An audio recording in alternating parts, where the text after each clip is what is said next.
if we have a parallelogram made up of vectors u and v, okay, then the area of the parallelogram is the modulus of a cross b, or u cross v in this circumstance. And that goes for a triangle as well. If we have a triangle composed of vectors u and v, well, a triangle is half of a parallelogram. So this is for a parallelogram, and then for a triangle, it's going to be just half of that. So those are written in your notes there. Okay, so let's get into this question here. Figure 1 shows points A, B, and P in three-dimensional space. A, B, and P. So I'm going to draw them up here. I might even use all of our space. We've got this line. A is 0, minus 3, and 1. B is 3, 2, and 2. P is 4, minus 1, 3. Okay, part A, find vector AB. Alright, that's the coordinates of B, take the coordinates of A. It's going to be 3, 2 take minus 3 is 5, and 2 take 1 is 1. 3, 5, 1. Okay, part B, find the area of triangle APB. Find the area of this triangle. Alright, so doesn't matter what point we go from, but we have already found vector AB. So that's part A, part B. Triangle APB, I'm going to say is half, okay, because it's half the parallelogram of this vector AP cross this vector AB. We'll do AB first. AB cross AB. Half the modulus of AB cross AB. That's just a direct substitution from this formula here. This triangle is composed of vector AP and AB.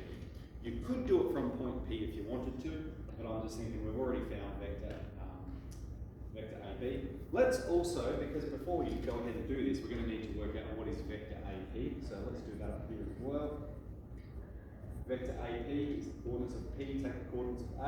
So we'll have 4 minus 1 take minus 3 is positive 2.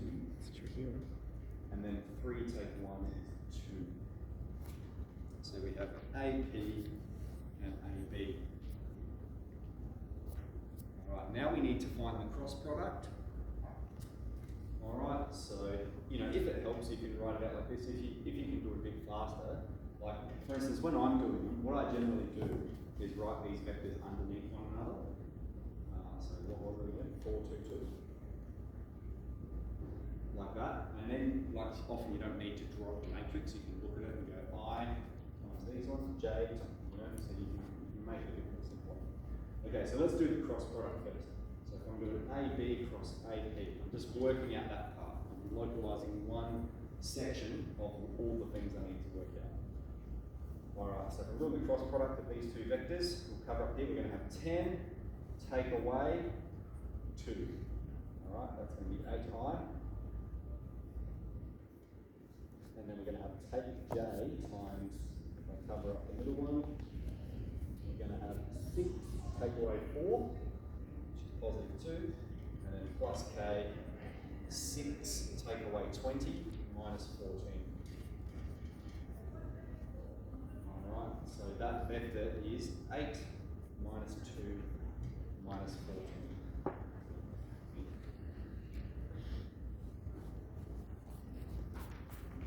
Okay, now for the area of the triangle, we need the modulus of that vector, and then we're going to multiply it by half.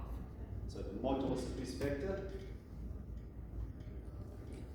is going to be the square root of 8 squared plus 2 squared plus 14 squared. So that's 64, 4, 116, 2, 64. Okay, and so therefore the triangle APB is half that. Okay? Because we worked out the cross product and we need to multiply it by half for it to be a triangle. What it is there would be for a full vector, a full parallelogram. All right, so then on to part C. Okay, now it's getting a little bit more complex. Find the coordinates of C on the line AB such that the area of triangle APC is twice the area of triangle APB. So C is somewhere along here such that this triangle APC has an area of not half times root 264, but root 264. Okay, it's twice as large. Okay, so here I've got a couple of strategies we could use, but I think the best one's going to be, we need to recognise, well, the area of triangle APC is root 264. That's the first statement we need to. That's how large the area needs to be for it to be twice. Okay? Now, triangle APC is half the modulus of AC cross AP. AC cross AP. Alright, and we don't know what vector AC is, and there's a temptation there to sort of write some C coordinates as X, Y, Z, and then have it expressed like that, but we're introducing way too many variables. A much better way to think about it, the reason they lie in a line is because vector AC is equal to K, some number, some scalar, times vector AB. Alright, because they're parallel, they lie in the same line, so therefore AC is going to be some scalar multiple of AB.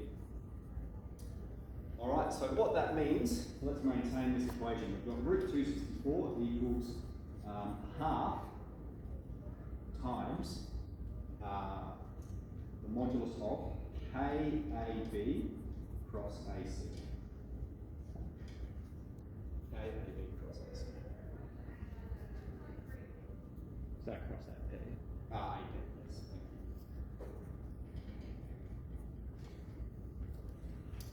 Alright, now one of the properties we have of cross product is when we have a scalar multiple, right?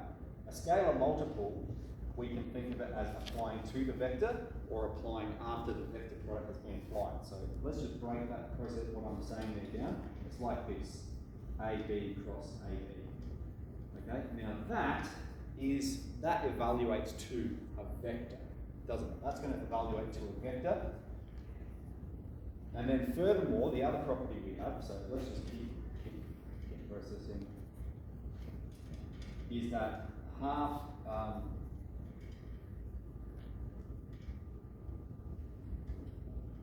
okay, we can pull that K out of the modulus. That if the K is inside the modulus, then we can remove it from, and you see that property in properties of modulus when we did like 5b, chapter 5b. Okay, now we've already evaluated this, AB cross AP, we did that here, it's root 264. So here's what we have. We've got root 264 equals half K, so half the modulus of K, times the square root of 264. And so the only way this can possibly be true is if K equals 2. Okay, K is 2. Alright, now we need to determine the coordinates of C given K equals 2. So we want to know these coordinates. Well, what it means is AC, this vector, is equal to 2 times vector AB. Alright, that's what the value of K is. So vector AB is this one. We're going to multiply it by 2. Vector AC becomes 6, 10, 2. 6, 10, 2. That's a vector AC. We want the coordinates of C, so we remember that's going to be represented by vector OC, and OC is going to be vector OA plus AC. Okay? What is vector OA? It's the coordinates of A. So it is 0, minus 3, 1, plus 6, 10, 2. That's 6, 7.